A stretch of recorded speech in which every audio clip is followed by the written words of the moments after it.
Radio Escuchas de la República desde Interlomas, Estado de México, les saluda su amigo y servidor Teodoro Retería Arroyave con el comentario a tiempo que se titula Al expresidente Luis Echeverría Álvarez la historia lo juzgará. Como es del conocimiento público nacional y mundial, el presidente de México 1970-1976, Luis Echeverría Álvarez, falleció a los 100 años en su casa de Cuernavaca, capital del estado de Morelos, la noche de este viernes 8. El pasado 17 de enero había celebrado en familia su centenario de vida. Como le escribimos con motivo de su cumpleaños 99, analizar la actuación del licenciado Luis Echeverría Álvarez en su desempeño como presidente de la República y demás cargos es desde luego exponernos a la polémica, puesto que se trata de una figura controvertida en vista de que unas muy efectivas campañas lo estigmatizaron como consecuencia de algunos hechos, entre ellos el cambio en la dirección del diario Excelsior, el enfrentar a la más dura iniciativa privada por sus políticas sociales y el habérsele cargado los sucesos lamentables del 68 y del 71, lo cual ha calado en gran parte de las nuevas generaciones que sin conocimiento alguno lo acusan, lo juzgan y lo sentencian. Por ello aseguramos que la historia juzgará al exmandatario y esto corresponderá a los estudiosos y cuando cesen las pasiones.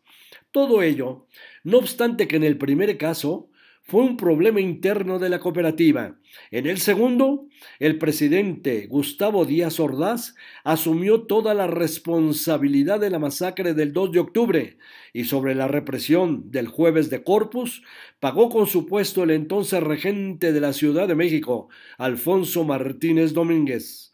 Y no olvidemos que estuvo a punto de costarle a Echeverría la candidatura presidencial priista cuando en la Universidad Nicolaita del estado de Michoacán homenajeó a los estudiantes caídos. Para fijar lo histórico, años después fueron vendidas las cooperativas de los diarios Excelsior y La Prensa, ahí sí con intervención presidencial, precisamente de la consorte Marta Sagún. En estos casos sí hubo denuncias presentadas por los periodistas afectados. Ninguna prosperó y los colegas perdieron todo lo invertido en los juicios. Revisemos los aportes de Echeverría Álvarez. La enciclopedia nos recuerda que la resolución 3281 de la Asamblea General de las Naciones Unidas, más conocida como la Carta de los Derechos y Deberes Económicos de los Estados, es uno de los documentos fundamentales del nuevo orden económico internacional. Una serie de propuestas impulsadas por los países del tercer mundo durante la década de 1970 para balancear a favor de las periferias los términos de la economía mundial. La carta, que también se conoce como Carta Echeverría, por haber sido propuesta y promovida por el entonces presidente de México, Luis Echeverría Álvarez, fue adoptada por la Asamblea General de la Organización de las Naciones Unidas el 14 de diciembre de 1974, tras 2 años de negociaciones. La revista Macroeconomía nos recuerda que el Poder Ejecutivo Federal a cargo de Luis Echeverría logró la extensión del mar territorial a 200 millas de la costa, con lo que se logró el dominio de México sobre esa gran superficie y los fondos marinos que contienen enorme riqueza marítima y mineral, particularmente petróleo. Vamos a los números. Según el Instituto Nacional de Estadística y Geografía INEGI, el territorio nacional se conforma con 5.130.000 kilómetros cuadrados, en números redondos. ¿Cómo se logró esto? Ya que solo contábamos con la superficie continental histórica de 1.960 kilómetros cuadrados, con la zona económica exclusiva decretada por Echeverría, que incluye islas y mar territorial. Se sumaron 3.160 kilómetros cuadrados, aumentó en un 61% el territorio nacional, política que después de ser aprobada por la Organización de las Naciones Unidas ONU, a propuesta de México, benefició a todas las naciones del mundo.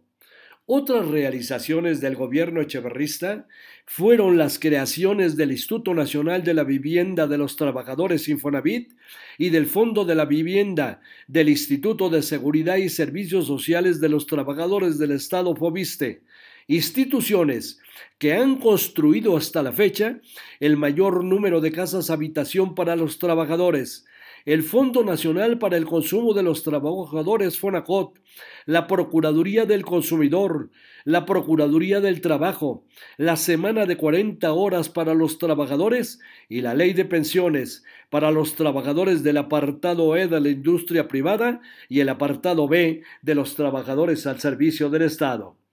A nivel internacional, también se le reconoce el voto fundamental de México para que la República Popular de China ingresara a la ONU, después de negarle la posición contraria que su homólogo estadounidense Richard Nixon le exigía. Nadie en el mundo les dio cobijo, protección y medio de vida a los perseguidos de las criminales dictaduras de las naciones del Cono Sur, como fue el gobierno del licenciado Echeverría. Entre ellos a cientos de colegas. Con su apoyo se fundó en México la Federación Latinoamericana de Periodistas FELAP, única en el continente reconocida por la ONU. Porfirio Muñoz Ledo, en declaraciones a la revista Proceso, calificó a Luis Echeverría Álvarez de hombre de gran fortaleza física que protagonizó el fin del periodo de la llamada Guerra Fría y pasó de una época represiva en la vida del país a una nueva ubicación en el mundo. Lo conocí muy de cerca. Aprecio sus valores que defendió, como la independencia del país y la justicia social. El primer gobierno de la derecha que comandó el frívolo Vicente Fox Quesada enderezó juicio por genocidio al expresidente Luis Echeverría Álvarez. El quinto tribunal colegiado en materia penal lo exoneró en vista de que las pruebas presentadas por la Fiscalía no demostraron la participación del exmandatario. Aún así, persisten las condenas. En muchas naciones lo reconocen como héroe por sus aportaciones mencionadas. En México, algunos lo demonizan.